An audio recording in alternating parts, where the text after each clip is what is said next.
RSS ಹೇಳದಂತೆ ಮಾತನಾಡುವ ಬಿಜೆಪಿಗರು ಮೋಡ ನಿವೇಶನಗಳ ಹಂಚಿಕೆ ವಿಚಾರದಲ್ಲಿ ಮುಖ್ಯಮಂತ್ರಿ ಸಿದ್ದರಾಮಯ್ಯ ಮತ್ತವರ ಕುಟುಂಬಸ್ಥರ ಮೇಲೆ ಮಾಡ್ತಿರೋ ಆರೋಪಗಳು ಕೇವಲ ರಾಜಕೀಯ ಪ್ರೇರಿತವಾದದ್ದು ಎಂಬುದು ಸ್ಪಷ್ಟ.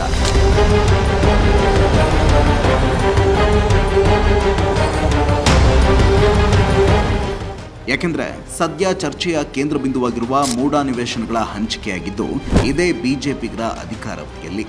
ಹೌದು, ಈ ಹಿಂದೆ ಸಿದ್ದರಾಮಯ್ಯನವರ ಕುಟುಂಬಕ್ಕೆ ಸೇರಿದ 3.16 ಎಕರೆ ಜಮೀನನ್ನ ಅಕ್ರಮವಾಗಿ ಒತ್ತುವರಿ ಮಾಡಿಕೊಂಡಿದ್ದ ಮೂಡ ಆ ಜಮೀನಿನಲ್ಲಿ ನಿವೇಶನಗಳನ್ನು ಮಾಡಿ ಜನರಿಗೆ ಹಂಚಿತ್ತು. ಈ ವಿಚಾರವನ್ನ ಸ್ವತಃ ಮೂಡ ಅಧಿಕಾರಿಗಳೇ ಸಭೆಯಲ್ಲಿ ಒಪ್ಪಿಕೊಂಡಿದ್ರು. ಅಕ್ರಮವಾಗಿ ಒತ್ತುವರಿ ಮಾಡಿಕೊಂಡ ಜಮೀನಿಗೆ ಬದಲಿಯಾಗಿ ಸಿದ್ದರಾಮಯ್ಯನವರ ಕುಟುಂಬಕ್ಕೆ ನಿವೇಶನಗಳನ್ನ ನೀಡುವುದಾಗಿ ಹೇಳಿ 50-50ರ ಅನುಪಾತದಲ್ಲಿ ಮೈಸೂರಿನ ವಿಜಯನಗರದ 3ನೇ ಮತ್ತು 4ನೇ ಹಂತದಲ್ಲಿ 14 ನಿವೇಶನಗಳನ್ನ ನೀಡಿತ್ತು. ಆದರೆ ಇಂಥದ್ದೇ ನಿರ್ದಿಷ್ಟ ಪ್ರದೇಶದಲ್ಲಿ ನಮಗೆ ನಿವೇಶನಗಳನ್ನ ಕೊಡಿ ಅಂತ ಸಿದ್ದರಾಮಯ್ಯನವರ ಕುಟುಂಬದವರು ಎಂದಿಗೂ ಬೇಡಿಕೆ ಇಟ್ಟಿರಲಿಲ್ಲ. ಮೂಡ ಅಧಿಕಾರಿಗಳೇ ನಿರ್ಧರಿಸಿ ಆಗಿನ ಸರ್ಕಾರದ ಅನುಮತಿ ಪಡೆದು ನಿವೇಶನಗಳನ್ನ ನೀಡಿದ್ರು. ಇದೆಲ್ಲವೂ ನಡೆದಿದ್ದು 2021ರಲ್ಲಿ ಬಿಜೆಪಿ ಸರ್ಕಾರ ಅಧಿಕಾರದಲ್ಲಿದ್ದಾಗ ಎಂಬುದು ನಿಮಗೆ ನೆನಪಿರಲಿ. ಈ 50-50ರ ನಿಯಮ ರೂಪಿಸಿದ್ದು ಬಿಜೆಪಿ, ನಿವೇಶನಗಳನ್ನ ಮಂಜೂರು ಮಾಡಿದ್ದು ಕೂಡ ಬಿಜೆಪಿ. ಈಗ ನಿವೇಶನಗಳ ಹಂಚಿಕೆಯಲ್ಲಿ ಭ್ರಷ್ಟಾಚಾರ ನಡೆದಿದೆ ಎನ್ನುತ್ತಿರುವುದು ಕೂಡ ಬಿಜೆಪಿಯೇ. ಹಾಗಿದ್ರೆ ಬಿಜೆಪಿ ತನ್ನ ವಿರುದ್ಧವೇ ಆರೋಪ ಮಾಡಿಕೊಂಡಂತಾಯ್ತಲ್ವೇ? ಲೆಕ್ಕದಂತೆ 1 ಎಕರೆ ಭೂಮಿಗೆ 44,000 ಚದರ ಅಡಿಗಳು.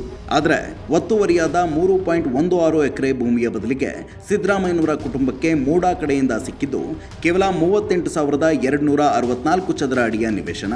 ಅಂದ್ರೆ ಮೂಡ ಸಿದ್ದರಾಮಯ್ಯನವರ ಕುಟುಂಬಕ್ಕೆ ಕೊಟ್ಟಿರುವ ನಿವೇಶನ 1 ಎಕರೆ ಕೂಡ ಇಲ್ಲ. ಹಾಗೆ ನೋಡಿದ್ರೆ ಇಲ್ಲಿ ಮೋಸ ಆಗಿರುವುದು ಸಿದ್ದರಾಮಯ್ಯನವರ ಕುಟುಂಬಕ್ಕೆ ಹೊರತು ಮೂಡಕ್ಕಲ್ಲ ಅನ್ನೋದು ಎಂಥವರಿಗೂ ಅರ್ಥವಾಗುತ್ತೆ. ಸಿದ್ದರಾಮಯ್ಯನವರ ಕುಟುಂಬದ 3.16 ಎಕರೆ ಭೂಮಿಯ ಇಂದಿನ ಮಾರುಕಟ್ಟೆ ಮೌಲ್ಯ 62 ಕೋಟಿ ರೂಪಾಯಿಗಳು. ಸಿದ್ದರಾಮಯ್ಯನವರ ಕುಟುಂಬಕ್ಕೆ ವಿಜಯನಗರದಲ್ಲಿ ನೀಡಿರುವ 14 ನಿವೇಶನಗಳ ಒಟ್ಟು ಮೌಲ್ಯ 17 ಕೋಟಿ ರೂಪಾಯಿಗಳು. ಹಾಗಿದ್ರೆ ಇಲ್ಲಿ ಸಿದ್ದರಾಮಯ್ಯನವರಿಗೆ ಯಾವ ರೀತಿ ಲಾಭ ಆಯಿತು? ಏನು ಭ್ರಷ್ಟಾಚಾರ ನಡೆದಿದೆ ಅನ್ನೋದನ್ನ ಬಿಜೆಪಿಯವರೇ ಬಿಡಿಸಿ ಹೇಳಬೇಕು. ಕಾನೂನು ಏನು ಹೇಳುತ್ತೆ? ಎಲ್ಲಿ ಇವರು ಲ್ಯಾಂಡನ್ನು ಕಳ್ಕೋತಾರೆ ಪರ್ಯಾಯವಾಗಿ ಕೊಡುವಂಥದ್ದಕ್ಕೆ ಬೇರೆ ಜಾಗದಲ್ಲೂ ಸೈಟನ್ನು ಅಲಾಟ್ ಮಾಡುವಂಥದ್ದಕ್ಕೆ ಅವಕಾಶ ಇದೆ. ಅಲ್ಲಿ ಜಾಗ ಇಲ್ಲದೆ ಇರುವಂಥದ್ದು, ಸೈಟ್ಗಳು ಇಲ್ಲದೆ ಇರುವಂಥ ಸಂದರ್ಭದಲ್ಲಿ ಬೇರೆ ಜಾಗದಲ್ಲಿ ಸಮಾನತೆ ಇರುವಂಥ ಜಾಗದಲ್ಲಿ ಸೈಟ್ನ ಅಲಾಟ್ ಮಾಡುವಂಥದ್ದಕ್ಕೆ ಅವಕಾಶ ಇದೆ. ಅದರ ಪ್ರಕಾರ ಇವರಿಗೆ ಸೈಟನ್ನು ಕೊಟ್ಟಿದ್ದಾರೆ. ಪಾರ್ವತಮ್ಮ ಅವರು ಏನು ಅಪ್ಲಿಕೇಶನ್ ಹಾಕ್ಕೊಂಡು ನಮ್ಗೆ ಇದೇ ಏರಿಯಾದಲ್ಲಿ ಕೊಡಿ, ಆ ಏರಿಯಾದಲ್ಲಿ ಕೊಡಿ, ಈ ಏರಿಯಾದಲ್ಲಿ ಕೊಡಿ ಅಂತ ನಾವು ಕೇಳ್ಕೊಂಡಿರುವಂಥದ್ದಲ್ಲ. ನಾನು ಭಾಳ ಸ್ಪಷ್ಟವಾಗಿ ಹೇಳ್ತಾ ಇದ್ದೀನಿ. ಎಲ್ಲೂ ನಾವು ಅಪ್ಲಿಕೇಶನ್ ಕೊಟ್ಟಿರುವಂಥದ್ದು ಯಾವುದಾದ್ರೂ ಒಂದು ಕಾಪಿ ಇದ್ದು ದಯಮಾಡಿ ತೋರಿಸುವಂಥ ಕೆಲಸವನ್ನು ಬಿಜೆಪಿಯವರು ಮಾಡಬೇಕು. ಮಾನ ಮರ್ಯಾದೆ ಏನಾದರೂ ಇದ್ದರೆ ಈ ಅಶೋಕ್ ವಿಜಯೇಂದ್ರಗೆ ಮಾಹಿತಿ ತಗೊಂಡು ದಾಖಲೆಗಳ ಸಮೇತ ಏನಾದರೂ ಎಲ್ಲಾದರೂ ವೈಲೇಟ್ ಮಾಡಿ ಇನ್ಫ್ಲೂಯೆನ್ಸ್ ಮಾಡಿ ಸಿದ್ದರಾಮಯ್ಯನವರ ಅಧಿಕಾರವನ್ನು ದುರುಪಯೋಗ ಪಡ್ಕೊಂಡು ಸೈಟ್ ಪಡೆಯುವಂಥ ಕೆಲಸವನ್ನು ಮಾಡಿದ್ದರೆ please come out with document.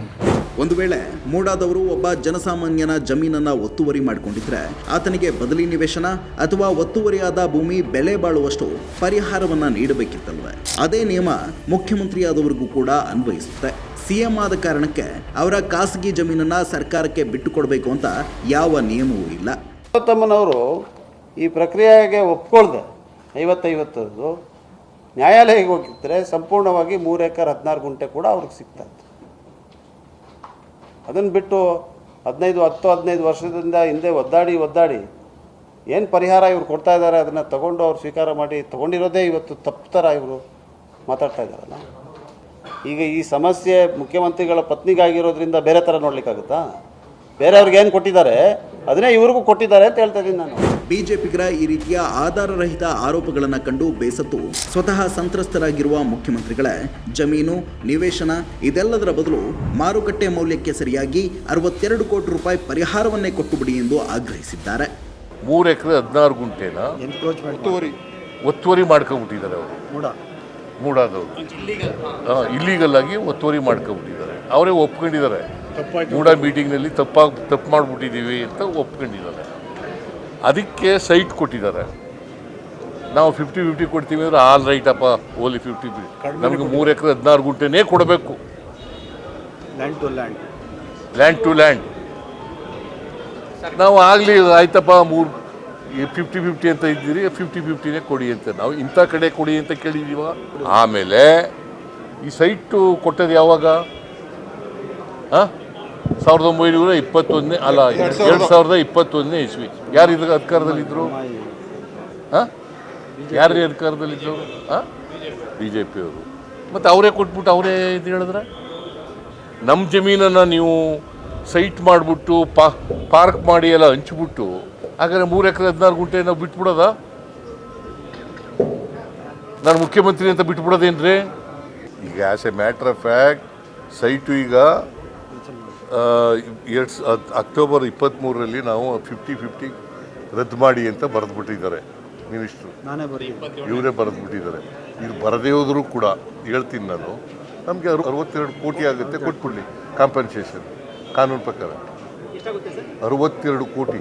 ನಿವೇಶನ ಹಂಚಿಕೆಯ ನಿಯಮವನ್ನು ರದ್ದು ಮಾಡಿದ್ದು, ನಿವೇಶನಗಳನ್ನು ಹಂಚಿದ ಅಧಿಕಾರಿಗಳನ್ನು ಬೇರೆಡೆಗೆ ವರ್ಗಾವಣೆ ಮಾಡಿದ್ದು, ಪ್ರಕರಣದ ತನಿಖೆ ನಡೆಸುತ್ತಿರೋದು ಸಿದ್ದರಾಮಯ್ಯನವರ ಸರ್ಕಾರ. ಇದೆಲ್ಲದರ ಸೂತ್ರಧಾರರಾದ ಬಿಜೆಪಿಯವರ ಬೀದಿಗಿಳಿದು ಪ್ರತಿಭಟನೆ ನಡೆಸುತ್ತಿರೋದು ಮಾತ್ರ ವಿಪರ್ಯಾಸ.